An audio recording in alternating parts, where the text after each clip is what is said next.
tayo ay bumangon, Masiglang gumising, mabuting asal ating yakapin. Hindi lang sa isip, hindi lang sa salita, dapat ay makita sa ating mga gawa.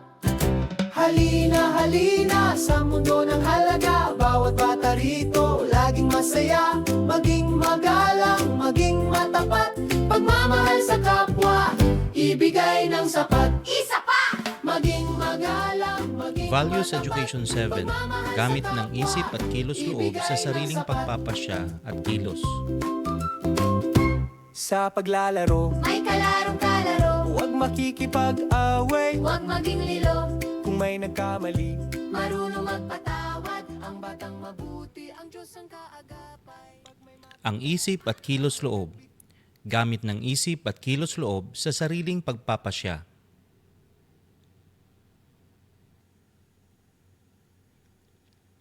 Isip o gawa.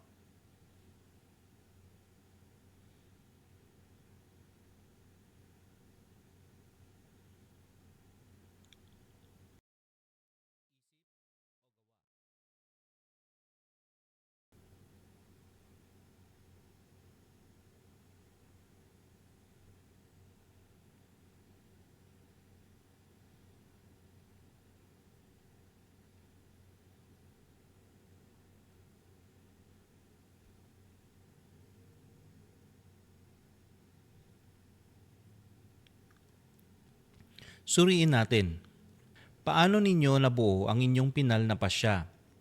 Ano-ano ang mga bagay na inyong isinalang-alang bago nagdesisyon?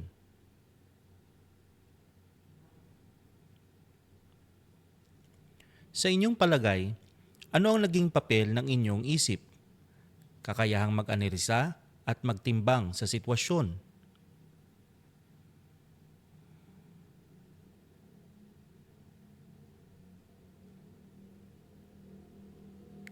Madali ba o mahirap ang pumili ng tama sa mga ganitong pagkakataon? Bakit?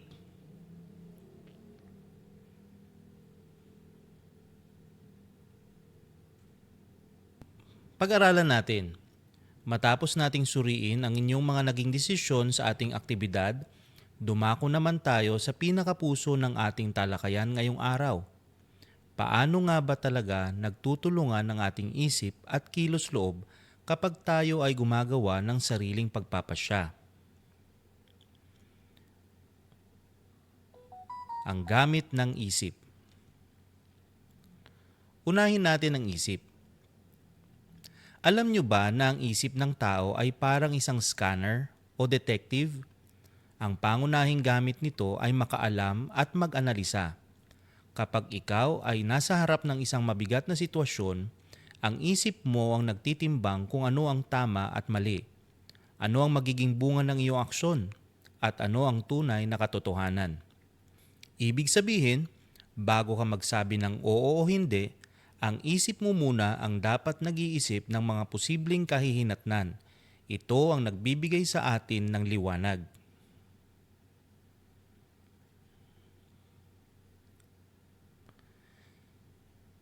Ngayon, sapat na ba na alam natin ang tama? Dito na pumapasok ang kilos loob. Kung ang isip ang nag-iisip, ang kilos loob naman ang may kapangyarihang pumili at isakatuparan ng pasya. Ang tunguhin ng kilos loob ay palaging ang kabutihan. Ito ang lakas ng loob mo na gawin ang tama kahit na mahirap. Halimbawa, alam ng isip mo na dapat kang mag-aral kaysa mag-online games. Ngunit ang kilos loob mo ang magpapasya na patayan ng computer at buklatin ang libro.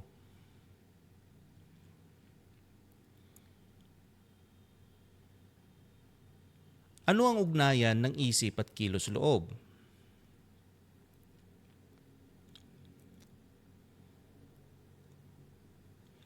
Kapag nagtulungan ang isip at kilos loob, dito nagaganap ang tinatawag nating maingat na paghuhusga o prudence.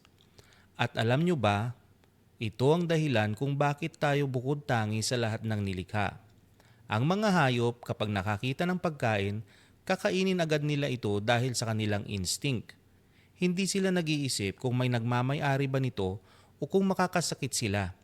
Ngunit tayong mga tao, bago tayo kumilos, May kakayahan tayong mag-isip, magpigil at pumili ng tama dahil mayroon tayong isip at kilos loob.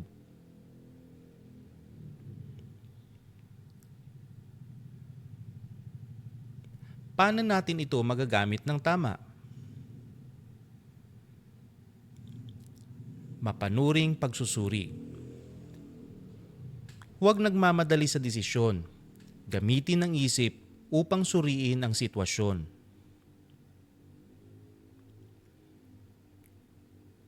Disiplina sa sarili. Kailangan ng determinasyon upang gawin ang tama kahit mahirap. Pagkontrol sa emosyon.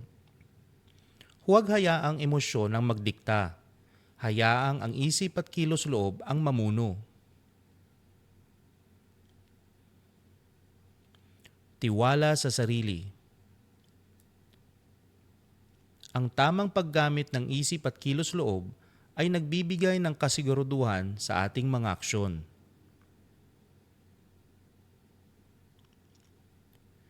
Kaya sa bawat sariling pagpapasya na gagawin mo araw-araw, sa pamilya, sa paaralan, o kahit sa social media, palaging itanim sa isip ang dalawang tanong na ito. Una, naayon ba sa katotohanan ang alam ng aking isip? At ikalawa, magdudulot ba ng kabutihan ang pipiliin ng aking kilos loob? Sapagkat ang tunay na kalayaan ay pagpili sa kung ano ang tama at mabuti.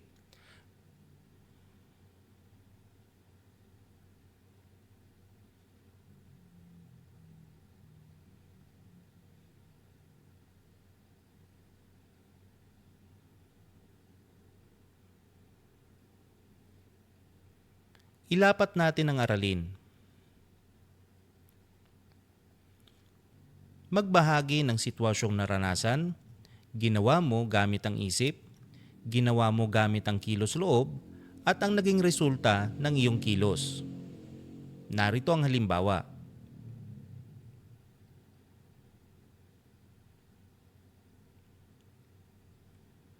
Madali ba o mahirap ang gawaing pinagawa? Ipaliwanag ang sagot.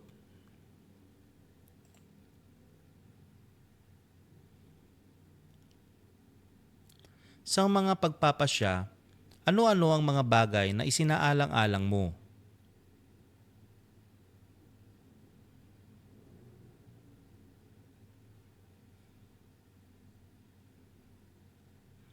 Paano mo pinag-iisipan ang mga pagpapasyang ginawa mo?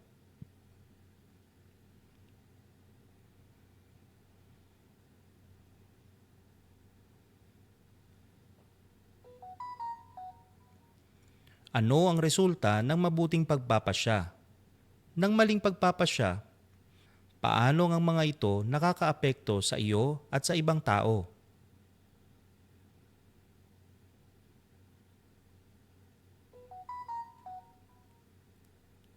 Bakit mahalaga ang maingat na paghuhusga?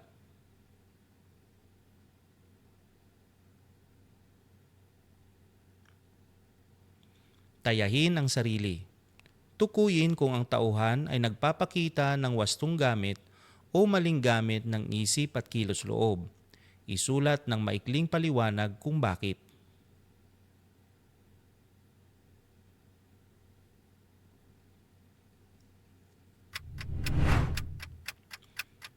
Nalaman ni Sarah na walang baon ng kanyang kaklase. Kaya kahit na gusto niyang bumili ng paboritong merienda, pinili niyang hatiin ang kanyang sandwich upang ibahagi ito.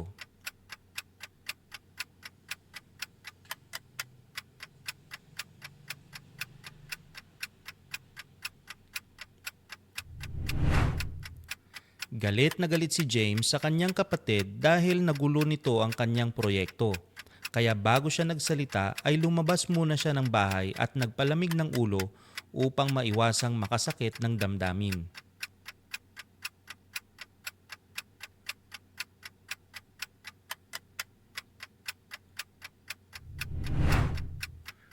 Nakita ni Ronnie ang susi ng kotse ng kanyang ama. Kahit hindi pa siya marunong magmaneho at walang lisensya, kinuha niya ito upang magmayabang sa mga kaibigan sa Facebook.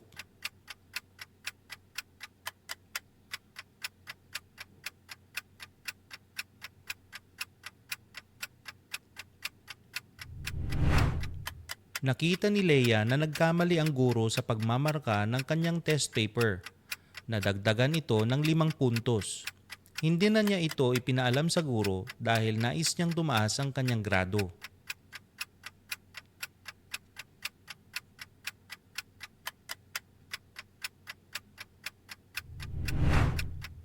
Nangako si Marco na mag-aaral para sa pagsusulit, ngunit niyaya siya ng mga kaibigan na maglaro ng online games. Sinabi niya sa mga kaibigan na maglalaro lamang siya kapag tapos na siyang mag-review.